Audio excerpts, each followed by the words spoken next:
Nitpick! Hello everyone, welcome to the Nitpick Show, and what is that? Smells mighty good. What you making, Ma? Hello, honey. Would you like to try some delectable cookies? Nah, thanks Ma, I'm good though. Suit yourself, dear. I'll just feed them to the cat.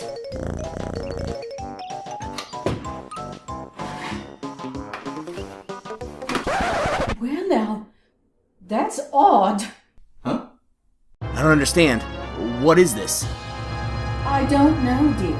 It wasn't there when I put the pan in. Well, that doesn't make any... It's gone! You hear that? No, dear. I don't hear anything. Something's going on here and I'm gonna find out why. Quickly, make more cookies while I take care of this! Why won't this work?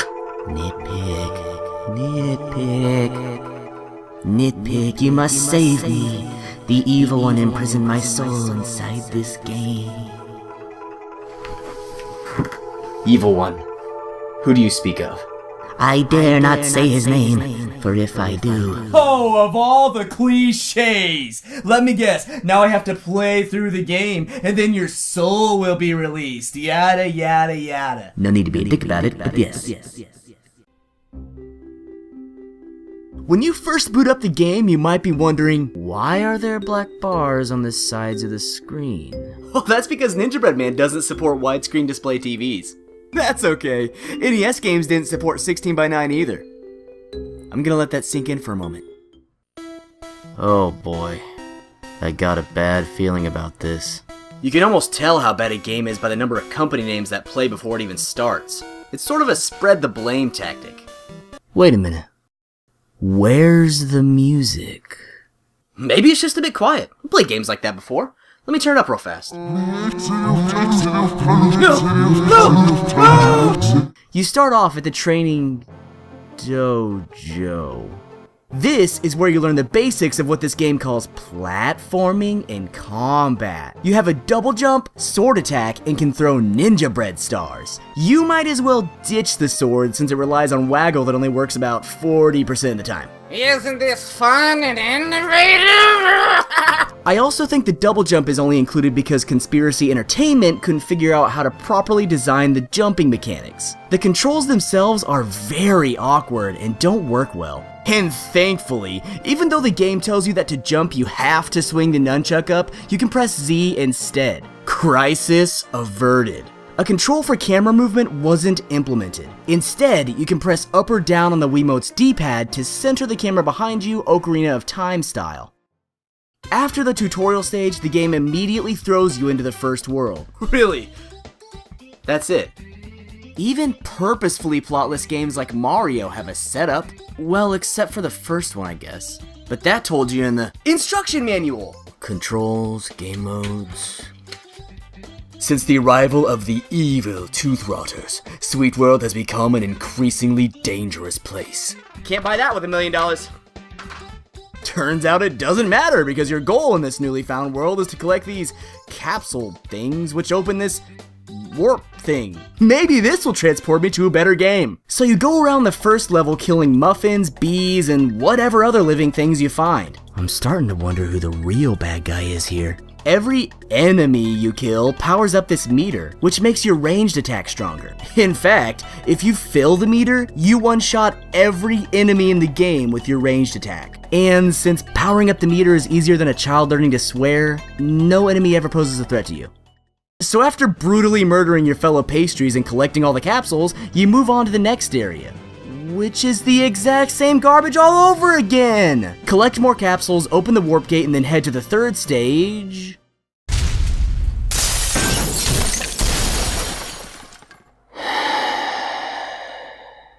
You know, I could excuse bad controls, camera, and overall gameplay if there was at least a little bit of gameplay variety. You know, maybe like an escort mission, or even a stage where the goal is to defeat baddies instead of collecting these damn capsules!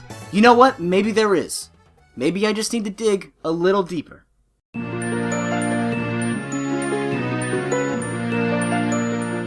There we go, let's see what we got now. Stage 4.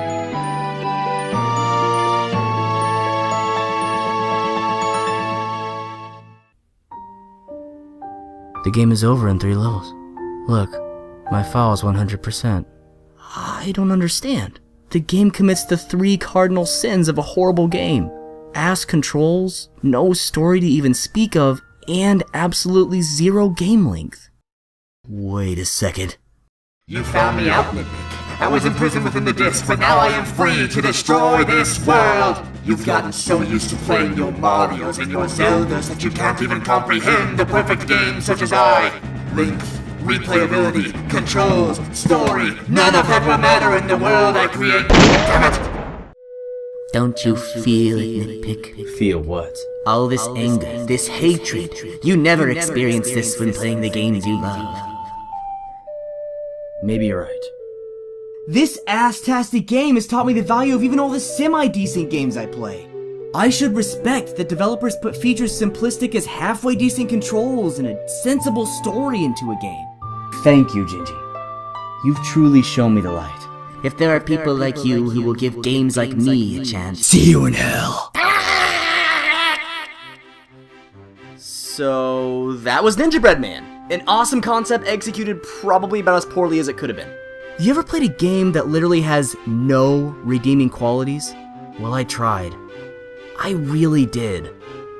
And I found it.